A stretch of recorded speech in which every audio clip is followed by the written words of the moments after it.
How has clutter already stolen time from your life?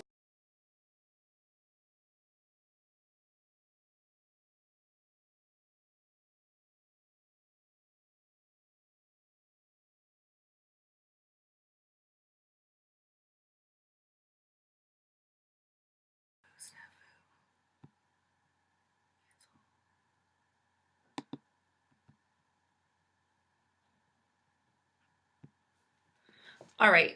What is going on here? Okay, I'm just figuring out my technology as usual, you guys. So just give me 1 second here. See if I'm actually live anywhere.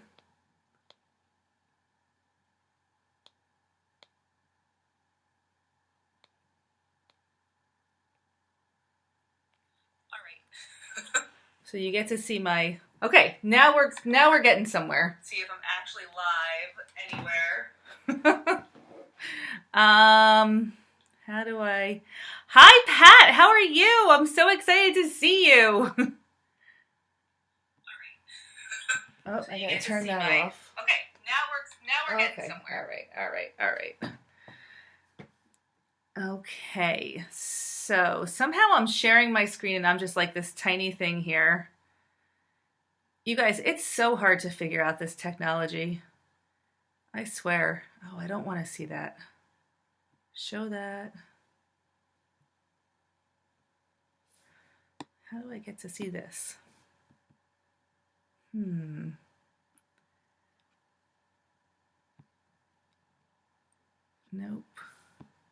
Well, you can see. All right, this is what I'm going to do. I don't know how to make this. Somehow I made this tiny. Now I'm making it bigger. All right, I think this is working. Okay, so we're here.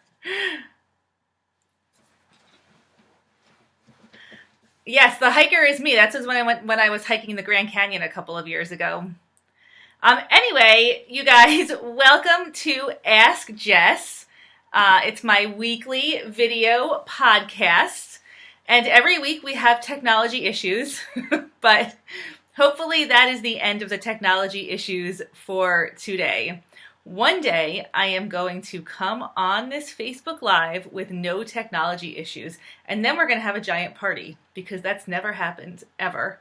So today we are talking about vision boarding and emotional clutter when it comes to all of the stuff that we have. It's kind of an interesting topic. And if you guys are just logging on here, just say hello in the comments. I love to see the hellos. And if something resonates with you, do the thumbs up and the hearts and all of that stuff. Ask questions. I will be scrolling through and getting to answering them all towards the end. So I'm super excited that you guys are all here. Okay, so vision boarding, emotional clutter. There's a really interesting thing about clutter, and that is when you begin to declutter, a lot of unexpected feelings and emotions can come up. So, hey Susie, so good to see you too. All of my favorites are on here today. So when you're decluttering, a lot of unexpected emotions can come up. We all are trained to believe that decluttering results in a positive, like immediately, like we cleared everything and we feel great. But the truth is, after working with hundreds of clients in their homes, I know that not everybody feels great during this process. It's actually super emotional, super stressful, and there's so many unexpected things that can happen. So even before you begin to declutter, you might start questioning the whole process because you know that at the end of decluttering, your life is going to be different. And like you likely have been dealing and living with clutter for so long that it's become a part of your identity. So when you declutter and when you go through the process, you're afraid. There's a lot of fear. What is life going to be like? How am I going to fill my time? Who am I? If I'm not defined by my clutter, who am I? What if I have to start to share some raw emotions with other people. That sounds really scary. I might be sad, or I am sad just at the thought of letting go of my stuff. So there's a lot of negative emotion that can come up. And how do we deal with this? Nobody talks about it and nobody gives you any tools to deal with it. And so that's why I am here to give you some tools to deal with it. So if this is resonating with you, just leave me a note and let me know. Yes, 100% this is totally resonating with me. Give me a thumbs up or a something, a hashtag. It's resonating. Okay. So what happens when we are decluttering is that and just in life, we really want to stay in our comfort zones, right? So if you've been living with clutter for a long time, if you have been, hey Sarah, yes, it resonates, right? If you have been living with clutter for a long time, if you have been holding on to an identity, even if it's not serving you, let's say you strongly identify with the characteristics of someone who is disorganized. What happens is that you start to subconsciously align certain aspects of your life with that identity, and other people also reinforce that. So if let's say you're disorganized and you forgot to pay a bill, they might say, oh, well, it's no wonder you forgot to pay a bill because you're so disorganized. So we live in this constant feedback loop of our identities. And it's all because we love our comfort zone. We love our comfort zone so much that when it's clear that making change will benefit us, we do everything we can subconsciously to sabotage all of that change. So, here are 2 ways that you can start to shift, right? There's 2 ways that you can start to show up a little differently, change your comfort zone, basically. The first one has to do with literally who you are, who you say you are. So there's this amazing author, her name is Gretchen Rubin, and she has a lot of books, but one of her books is called Better Than Before. And in that book, she has a line that says, you are who you say you are. And I've learned over time that one of the best ways that we can start to shift our identities is simply to say that we are somebody different, right? So just wake up tomorrow morning and say, I am now an organized person, and just keep saying it and keep saying it. Basically, you fake it until you make it, right?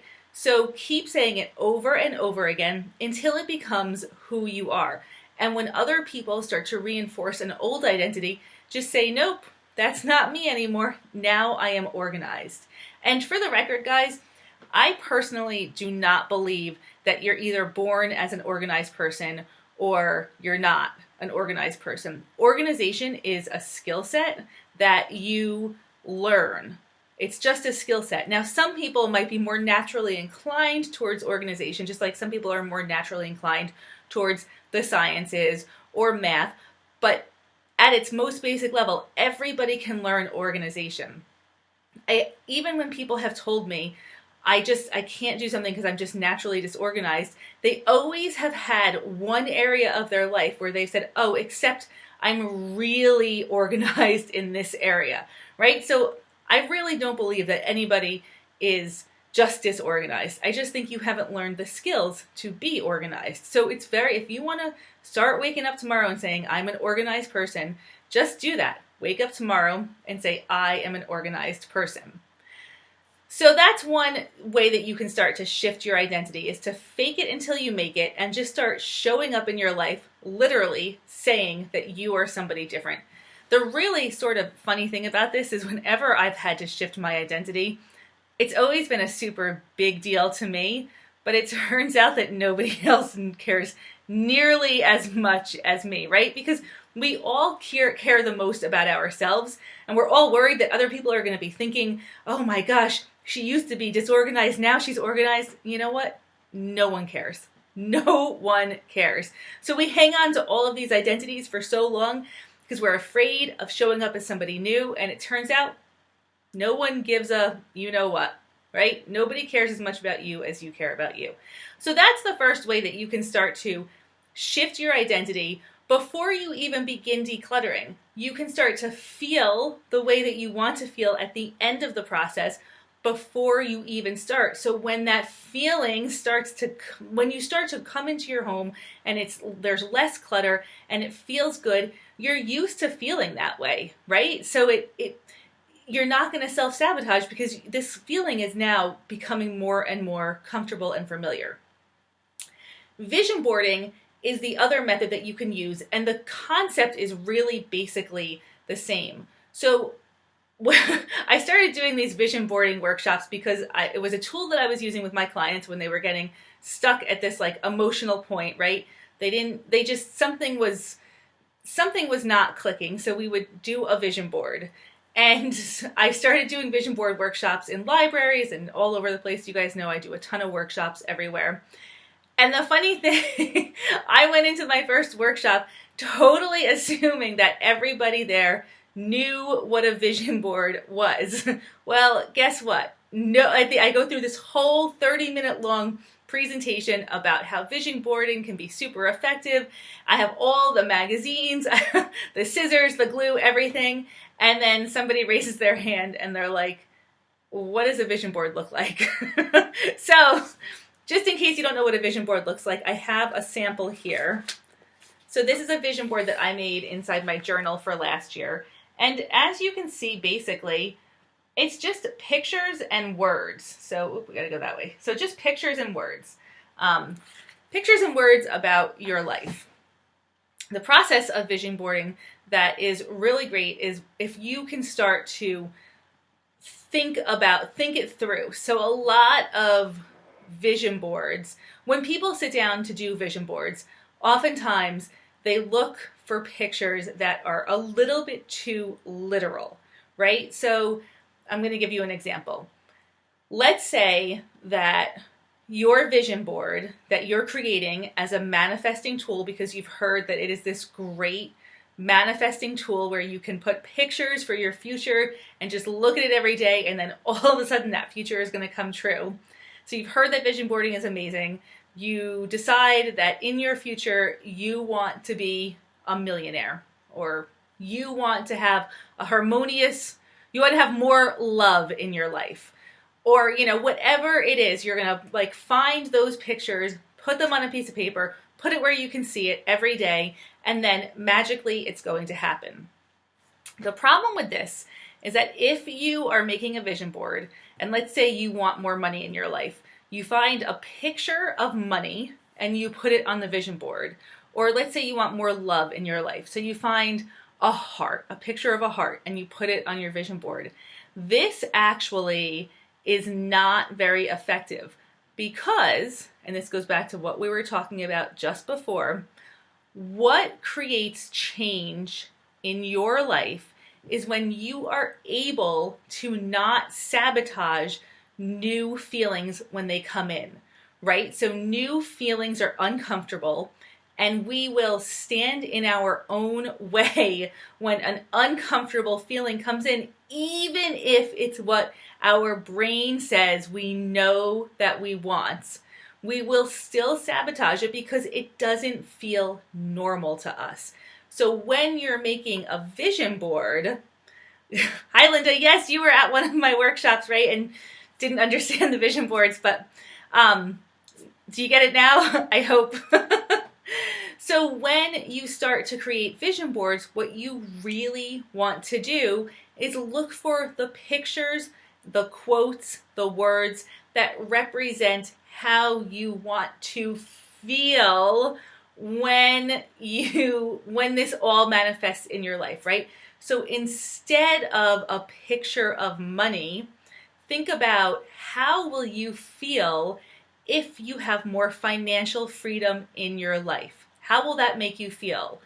And then a picture that actually represents that, right? If you want to have more love in your life, how will you feel when there is more love in your life? Will you feel supported? Will you feel connected? Figure out those words that connect with that feeling and find an image that represents that. And that is what you want to put onto your vision board. So if that makes sense, give me a thumbs up or a heart or something. And I'm just going to go through here and look at these comments while I wait for those hearts to come in.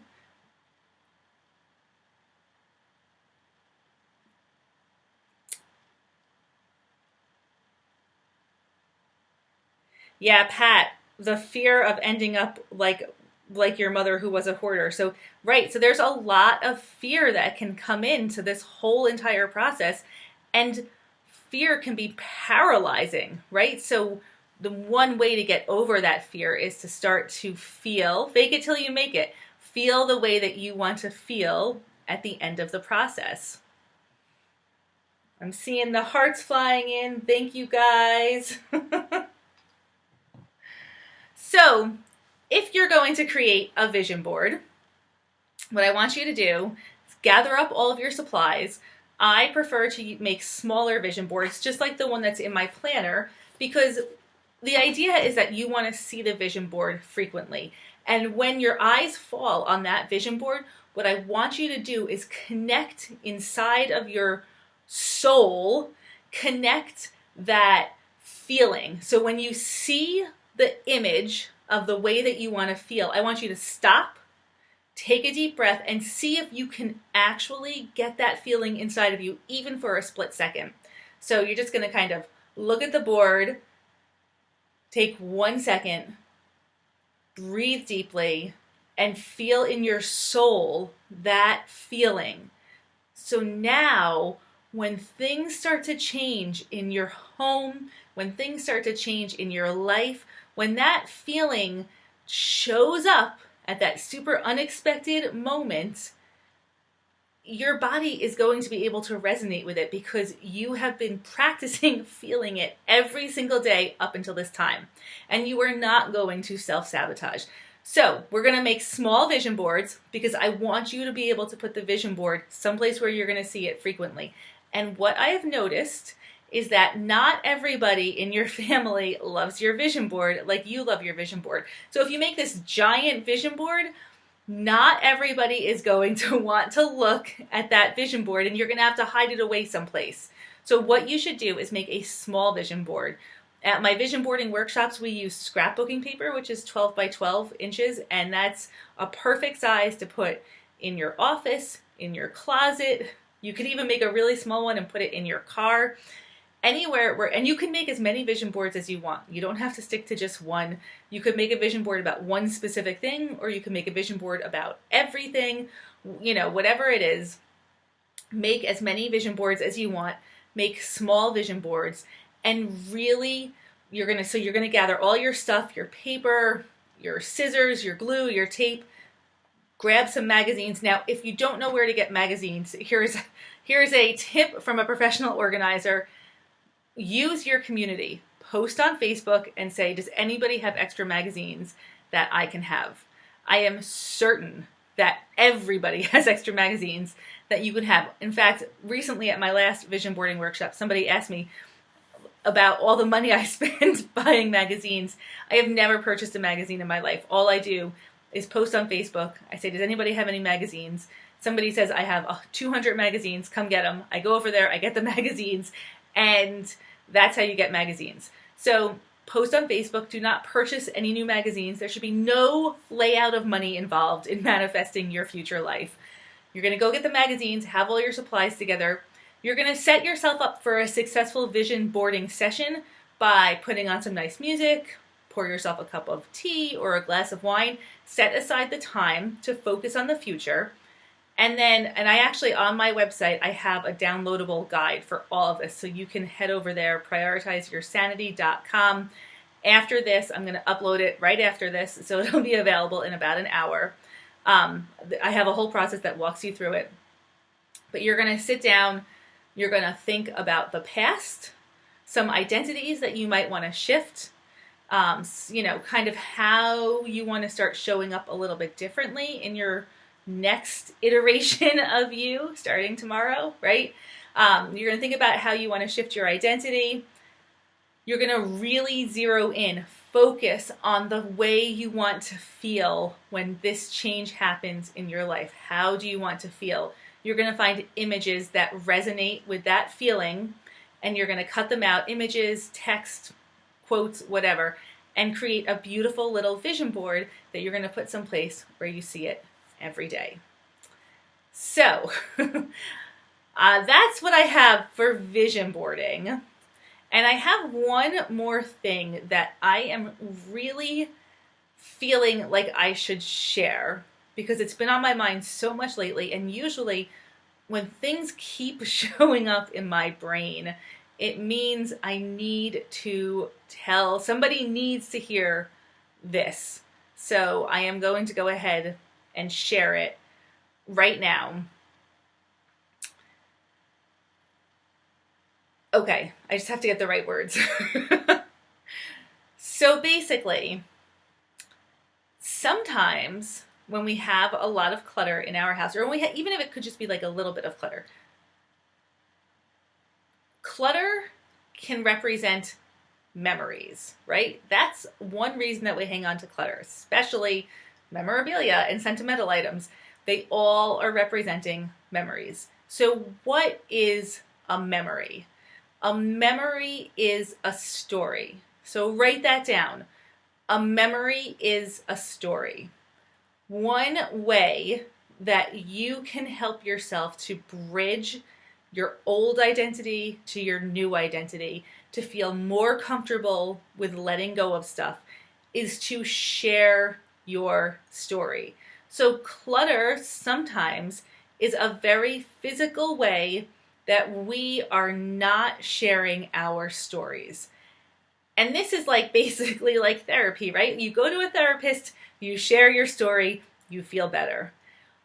The same thing applies to the stuff in your house. Sometimes you just need to share your story in order to get over that bridge of decluttering, right? So the stuff in your house represents a lot of stories. And you could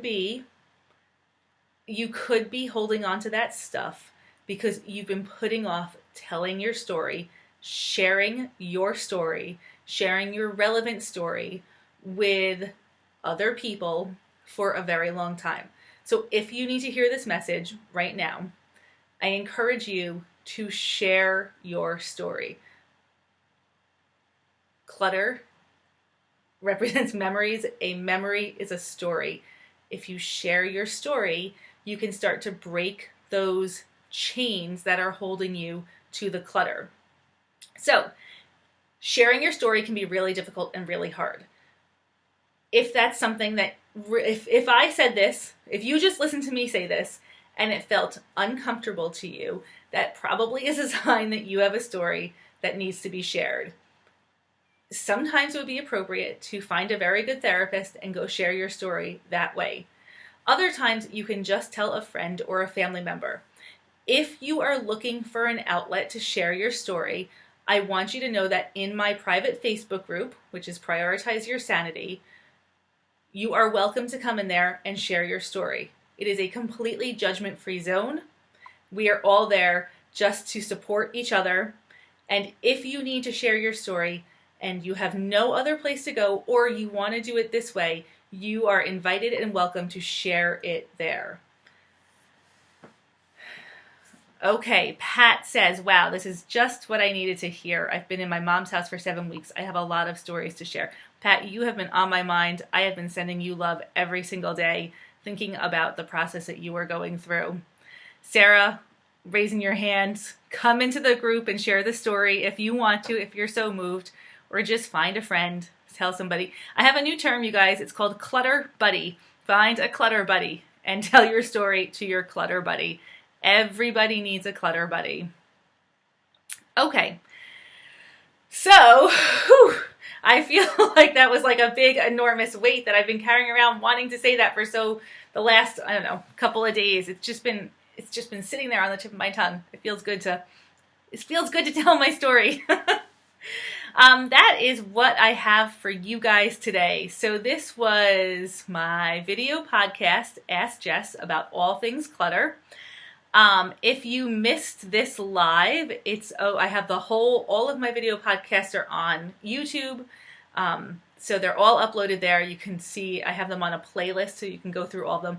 I have only been doing these in like a very kind of regimented fashion for the last couple of months. So there's probably only maybe 9 episodes up there. But of course my website has tons of other resources and other things that I've written or videotaped. I'm just getting more organized about it now, right? So showing up as a professional organizer with my own organizing business. And also we have a Clutter boot camp that kicks off on February 24th inside the Prioritize Your Sanity group. 5 days free Clutter boot camp. It is going to be awesome. I am super psyched about it. If you want to join, just get into the group and fill out, actually if you look at the header on my page, there's a link to fill out the registration form. If you know somebody else who would really benefit from joining, pass the information along because we are always stronger together. I am so happy you guys joined me today. I wish that you have a super awesome rest of your Tuesday. So Pat, to get to the private Facebook page, well, there's actually 2 because you're in the Clear the Chaos group. But there's also, it's just really, if you click, it's called Prioritize Your Sanity. There should be a link to it right on my Facebook group. I will put a link in below this video when we're done, right underneath your comments. So I'll link you directly to the groups that you need to get into. But anyway, pop into there. Share the wealth, find if you have anybody else who would like to be involved in Clutter Bootcamp, get them in there. We start on February 24th for 5 days. At the end of Clutter Bootcamp, I will be offering a free scholarship into my Clutter Boss Academy. So I had this Clear the Chaos online class, and it's transitioning into Clutter Boss Academy. It's going to be even more robust. So if you go through Clutter Bootcamp, and do all the work, show up every day, do the homework, show me that you're super committed, I will draw the name of one person who will win a scholarship into Clutter Boss Academy. So just let everyone know and make sure that next week, Tuesday, 12:15, I will be live again with another episode of Ask Jess. Love you guys. Let's see if I can figure out how to end this now. All right. Bye.